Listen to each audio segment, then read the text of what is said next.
right, this is Sports for Real. I'm going to try to make it a daily occurrence to come on and say a few things about what's going on in the sports world. Last night, they had Game 4 of the World Series, and so far it's been the Freeman show, Freddie Freeman. Freeman homered in the first 3 World Series games, and when you date back to the last 2 World Series games he played with the Braves, he's had 5 straight games where he hit homers in the World Series. Of course, that's probably the longest streak they ever had in the Major League Baseball. But then what did he do last night? For the 6th straight time in World Series games, Freeman hit a home run. He started off Game 4 the same way he did Game 3. The Dodgers jumped up 2-0, but then the Yankees, they got back into the game when a guy hit a grand slam, Volpe, in the 3rd inning, I believe, and that gave the Yankees a lead. But what you saw after that was a series of home runs between the 2 teams, and then it got to the point where it was 6-4 New York. In the 8th inning is where the wheels fell off for the Dodgers. That guy Volpe was playing pretty hard last night, and he was the reason why the Yankees were able to pull away. But it was also a little bit of what's going on here kind of stuff. I can't remember if he was stealing or if it was an infield hit, but Volpe was sliding into second. The guy put the tag on him. He was out. But when he slid into the glove hit the base, then the ball popped out. Well, he didn't hold it long enough, so that made the guy safe. Then the Yankees put a double steal on. He beat the throw there. And then, while I started to get a little what's going on here kind of belief, that guy Freeman, the infielder, I don't know if he was playing first or second, the ball was dribbled down to him. Volpe takes off for the plate. The guy picks it up, Freeman, and he throws it to the wrong side. Volpe's coming this way. He throws it to the other side of the plate. So had he thrown the ball on time, he would have easily had Volpe thrown out. Same thing sliding into second. They had him there. They had him dead to rights at the home plate, and he threw it to the wrong side. Shortly after that, the guy hit a three-run homer, and then that was going to be it. Now, one thing I noticed about strategy, I talked about the strategy of the first game when you walk Mookie Betts you pitch around Betts to go to Freeman, and Freeman killed you with the grand slam. Well, this time, what I noticed, when this guy was getting shelled in the 8th inning by the Yankees, they didn't pull him. They already figured that they weren't going to win the game, so why go into the bullpen and use up some more arms? Might as well let this guy try to get an out or two, which you eventually did, and then you don't have to go too deep into your rotation. But it also calls another question. Are you trying to win the game, or are you just trying to survive and get to the next game where the fortunes may be a little bit different? I say that things are kind of questionable because they say the same thing about the NBA, whereas you have a team that's clearly better than the other one, and I think that's what you have here. I see that the Dodgers are a whole lot better than the Yankees. They're more consistent than the Yankees, but we're talking money here. They got 7 games. You don't want to wrap it up in 4 because the league will make more money as the series gets extended. And I think you kind of saw a little bit of that last night.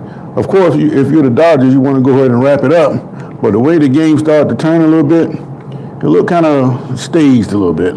So if they come out in Game 5 and crack the Yankees on the head, then that would give me clear reason to believe that this series was extended. Just to give you an NBA reference, you go back to '96 when the Bulls had that great run. They jumped out 3-0 on the Supersonics, and then the next 2 games the Supersonics won. Give people reason to talk about it, right? Instead of just seeing the Bulls just run through them in 4 straight. And of course, the Bulls did get them in 6. But these are questions you have to ask in this big dollar money age.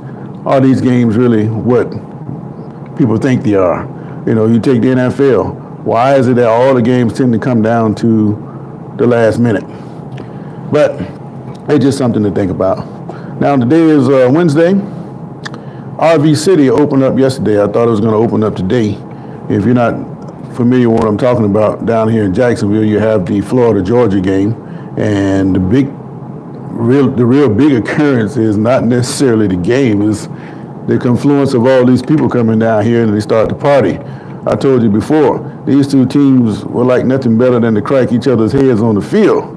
But in the stands, in the parking lot, and wherever you see people, they're having a grand old time down here in Jacksonville, and most of them, they could care less.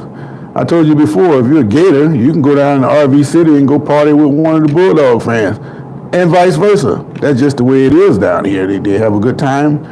They had the moniker, the world's greatest outdoor cocktail party, for a reason. It's just that festive down here. I kind of slipped on it for years, and when I started doing ride share and I started dropping people off, then I realized what I was missing as a young person.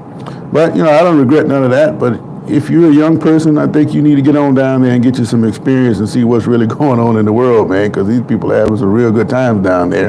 And the older people, they're not trying to party like the young people, but they down there making business deals and everything else that's taking place. So, again, if there's something that you're interested in, I'm certain you can find it down here at the Florida-Georgia game. And as far as the game goes, Georgia's been dominating for the last several years. Florida managed to stick in an upset or two lately, but for the most part, Georgia's been taking them apart by the knees. And a lot of people predict that that's going to happen this year. But I'm starting getting the feeling, and I've gotten this feeling before about this game from both sides. I'm starting to think that Florida might show up. Florida, having problems with the quarterbacks and being consistent, and Billy Napier on the hot seat and all of that. But every now and then, they show up and start playing a little bit of football. And they've been starting to improve lately. Georgia, on the other hand, they know they can beat Florida. They know they got the upper hand on Florida. So that's just enough of a crack that maybe they don't take preparation for this week serious. They can't afford to lose anymore, Georgia, if they expect to make the conference championship game. And the reason why I say that is because of Texas A&M. They got a clear path to the SEC championship game. If they get by Auburn and South Carolina, that sets them up nice against Texas because they don't like Texas. And they're going to show up that day. But Florida, I think they got a chance. I'm not ready to call it upset yet, but like I say, I'm getting that feeling.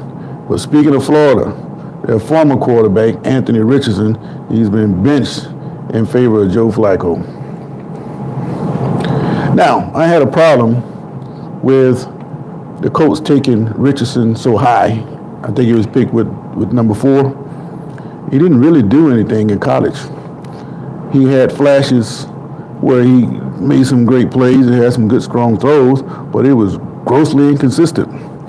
I think they drafted him based on his upside. He was young. He was 20 years old when they drafted him. So maybe you can get this guy and develop him, but I still didn't see enough of him to think that was a good enough reason to take him with such a high pick. Now, I also made the comparison one time before with him and Jamarcus Russell. Jamarcus Russell, he was big. He can throw the ball. But if you go back and look at those LSU teams when Russell was playing, he'd get in trouble, and then Randall would come off the bench and save him. Randall was the man, not Jamarcus Russell. So I think that Randall was worthy of a shot to go to the pros.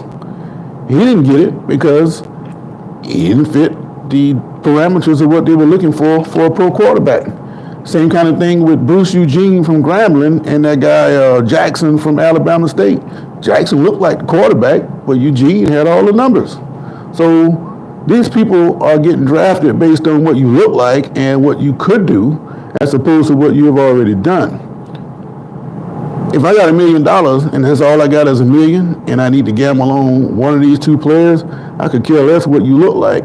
I'm going for the guy who can play. At least I have a chance to get my money back.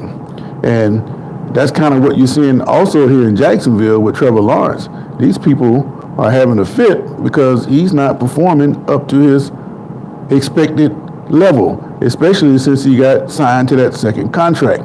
Now, speaking of the Jaguars and NFL, I put a link in the chat.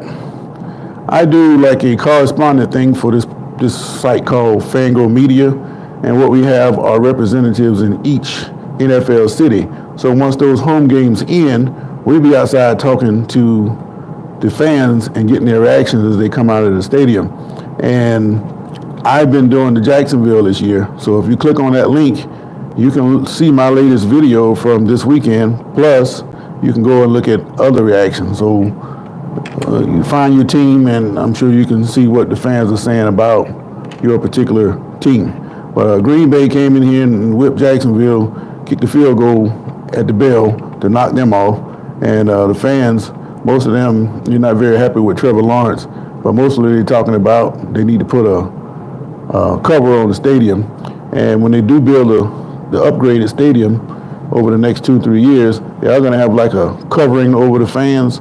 So if it's 90 degrees outside, that covering is supposed to filter some of that heat and make it feel like 75 degrees. That would make a big difference, especially on games when you got over 80 like it was the other day. But yeah, but Anthony Richardson, I just don't see why you would draft a guy so high when he couldn't even be consistent in college. So how do you expect him to be consistent in the pros? I never understand the decisions these guys make, but hey, it's their money. They can do what they want to do. But Richardson, he needs to tighten up just like Trevor Lawrence, or he might be getting benched himself. And that wouldn't look good for a $250 million quarterback to get benched. I don't think the fans would take that very much. But RV City, like I said, is opened up.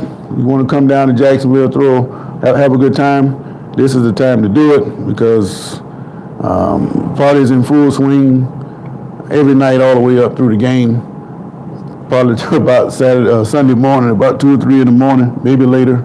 If you want to have a good time, come on down to Jacksonville. All right, let's see what some of these comments say. New York City will be interesting. What do you mean? Are you talking about the Yankees or just the city of New York? Antarctica, Scott Base, Antarctica. Okay, what service is that? Did Mean Joe Green really throw his jockstrap in the lady's face at the Super Bowl? No, Mean Joe Green is not that type of person. The only thing I knew he threw up when he did that Coke commercial and he gave that kid that jersey. Supposedly that really happened, but it was recreated to make that Coke commercial. And but Mean Joe, he might have thrown a helmet or something at a guy, or get into a fight on the field. But no, he wasn't the type to do nothing like that to the fans. Well, I can't say Trump 24. All I know is the election is coming up. You take your pick. I'm not getting into that politics stuff. I'm more concerned about world politics right now, and hopefully this thing don't erupt into something bigger than that we can handle. Hello, bro. How you doing? This your day? Man, this is a lot of fun. If you guys like the content I'm speaking, go ahead and send me a subscription. And I'll be coming on more often, especially in the morning. This is a lot of fun to come on and talk and actually have some contribution. I don't understand, though, why is it that when I go on live mobile that I can get interaction, but when I go desktop or laptop, I get nothing. The settings aren't supposed to be different, so until I figure that out, I have no idea what's taking place. But until I get that figured out, I'm going to go more mobile. But what I would like to do is make more recordings with the laptop so I can show you with my images to match what I'm trying to say, other than you just looking at the background like what you have now or somewhere out on the streets. But what I want to do sometime today, I'm going to try to get down to RV City, give you guys a glimpse of what it looks like when all these fans come together from different backgrounds, meet up in one spot, and have the solidarity of not only two universities that don't get along in sports, but they can get along real well socially. And it's a good thing to see. Now, if you know anything about this rivalry's pretty much been a Jacksonville thing. It never was a on-campus thing. They played at Columbus, Georgia a couple times. They played in Savannah, but for the most part, it's been Jacksonville. And Georgia, some of them, like the coach, Kirby Smart, he thinks that maybe they should come to Atlanta sometimes or Athens. But that just makes it just another game. And the universities, they don't seem to agree with what Smart has been saying. and they're close to making an agreement about what's going to take place when Jacksonville starts the renovation of the stadium. They got to have somewhere to go. Last time, in 93 and 94, they tore down the Gator Bowl to rebuild what you have now. That's the only time that those schools played on campus. Now, even though I think the game belongs in Jacksonville, it was great to see Florida going up in between the hedges, and at that time, that was Spurrier, and Spurrier put something on Georgia in front of their fans, and when they came to Gainesville, it was the same thing. So it's always great. To me, I'm a road guy. This guy I knew used to play for the Florida Gators. John L. Williams asked him one time, said, "Man, what's it like to play in front of 100,000 people at Tennessee?" Without even batting an eye, he said it's just a bunch of people sitting on their hands. And with my head coach in college, Billy Joe, he would have loved to go into a road stadium just to crack somebody on the head. He always talked about going to play teams when they called him in for homecoming, just so he can ruin it. And I feel the same way. And teams, if you don't know it or not, everybody's in the stadium against you. All you have is your teammates, your group that came with you during the game that represents you, but that is a very, very, very, very small number, and it's you against all those 100,000 people in the stands, and there's nothing greater than to go in there and shut them up and whoop them and talk a little bit of trash after the game. That's got to be the greatest thing in the world. But we don't get that in this rivalry. Like I said, it's primarily a Jacksonville thing. They're going to keep on renewing this contract. I don't know why they would just make it in perpetuity. So you just keep on coming down here as long as you have college football. I expect to see Florida playing Georgia down here in Jacksonville. It's a great time for everybody. Rarely do you hear about a whole lot of stuff taking place outside of, the activities. And that's also a good thing because you know how the world is now. Anything can happen. So again, like what I'm talking about, subscribe, hit the like button, and I'll be back with more commentary. But as of right now, I got to go to work, man. So you guys have a great day wherever you are in the world. This has been Sports for Real. I'm Coach Hall. I'm out.